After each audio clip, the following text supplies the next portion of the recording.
TV knowledge hub में एक बार फिर से आपका स्वागत है। आज के इस वीडियो में हम जानेंगे इको क्लब से प्राप्त राशि को हम किस प्रकार से और किस कार्य के लिए खर्च करें। हमारे कुछ शिक्षक साथियों के द्वारा लगातार यह प्रश्न किया जाता रहा है कि क्या हम इको क्लब से प्राप्त धनराशि को सिर्फ पर्यावरण संबंधी कार्यों के लिए खर्च करें या क्या हम इको क्लब से प्राप्त राशि को शाला विकास समिति के सदस्यों के प्रस्ताव के आधार पर आहरित करें। तो मैं आपको यह बताना चाहूँगा कि ये दोनों जो विचार हैं वो सत्य नहीं हैं। ना तो हमको इको क्लब से प्राप्त धनराशि को केवल पर्यावरण संबंधी कार्यों में खर्च करना है और ना ही हमको इको क्लब से प्राप्त धनराशि को शाला विकास समिति के अनुमोदन के पश्चात या प्रस्ताव से आहरित करना है। तो आज के इस वीडियो में हम जानेंगे कि इको क्लब से प्राप्त राशि को हम किस प्रकार से और कैसे खर्च करें। यदि आपने हमारे चैनल को अभी तक लाइक और सब्सक्राइब नहीं किया हुआ है तो हमारे चैनल को लाइक और सब्सक्राइब करें ताकि आने वाली वीडियो आपको आसानी से मिलती रहें।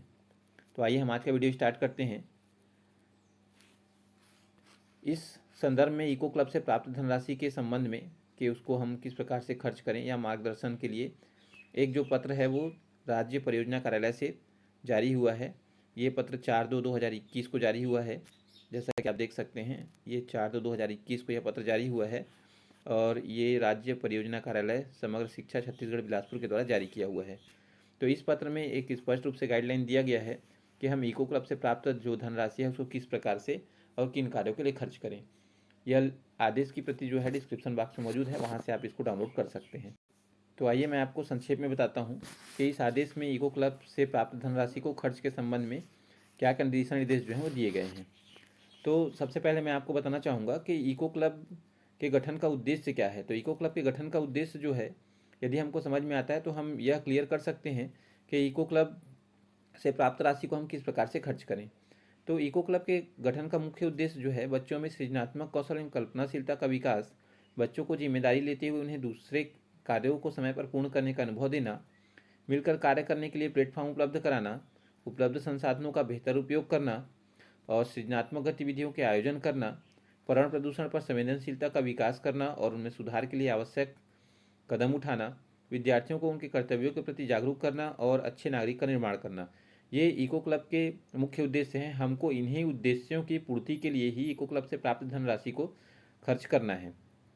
तो इन कार्यों के लिए हमको या इन उद्देश्यों के लिए हमको इको क्लब से प्राप्त राशि को खर्च करना है। अब मैं आपको ये बताता हूँ कि इन उद्देश्यों की पूर्ति के लिए हमको विद्यालय पर कौन कौन से कार्य जो हैं इको क्लब के अंतर्गत किए जाने वाले अनिवार्य हैं।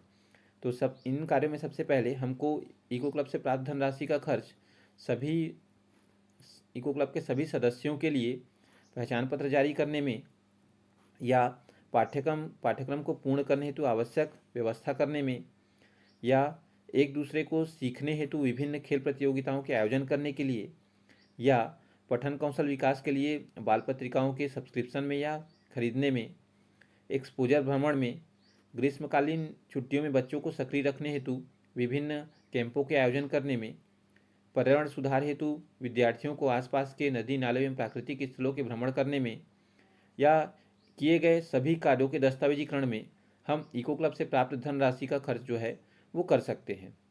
अब इन सभी बिंदुओं पर हमको खर्च तो करना है, लेकिन बिंदुओं पर खर्च करने के लिए कुछ आवश्यक दिशा निर्देश भी दिए गए हैं कि हमको किन किन क्षेत्रों में या किन किन कार्यों में कितनी कितनी धनराशि को खर्च करना है।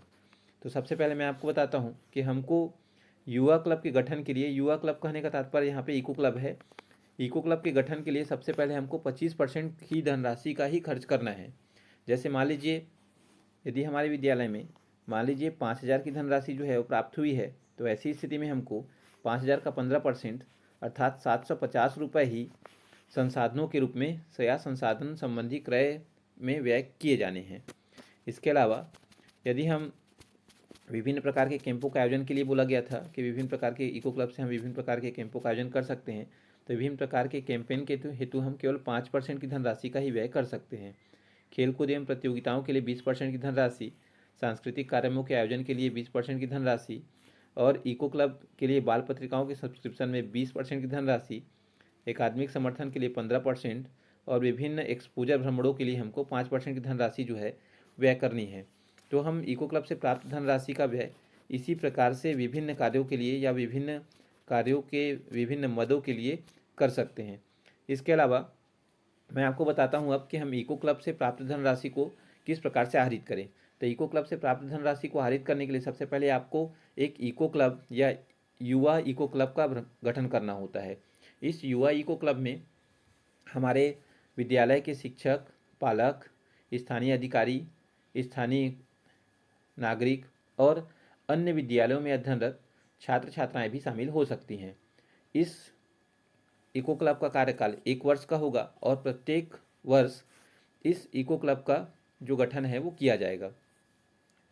इसी इको क्लब के कुछ सदस्य जो हैं वो पूर्व निर्धारित हैं, जिनको हमको उसी नाम से ही क्या करना है, पद देना है। जैसे इस इको क्लब में एक प्रधानमंत्री, एक शिक्षा मंत्री, एक वित्त मंत्री, एक खेल मंत्री, कानूनी एवं रक्षा मंत्री, स्वास्थ्य एवं स्वच्छता मंत्री, कृषि एवं उद्योग मंत्री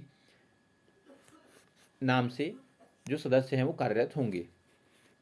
इको क्लब से प्राप्त धनराशि को हम इन्हीं समिति के सदस्यों के हस्ताक्षर से आहरित करेंगे। आहरित करने से पूर्व हमको पहले एक प्रस्ताव लेना होता है कि हम इको क्लब का एक बैठक करते हैं और उसमें हम प्रस्ताव पारित करते हैं कि हमको इन इको क्लब से प्राप्त राशि को किन किन कार्यों में खर्च किया जाना है।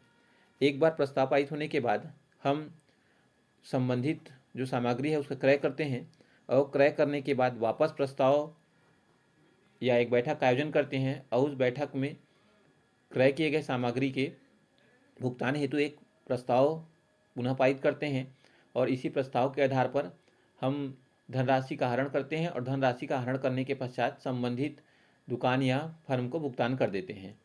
तो इस प्रकार से हम इको क्लब से प्राप्त राशि को आहरित करते हैं और उसको नियमानुसार खर्च करते हैं।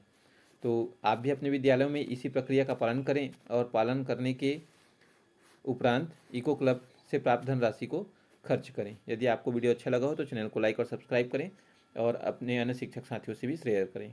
धन्यवाद।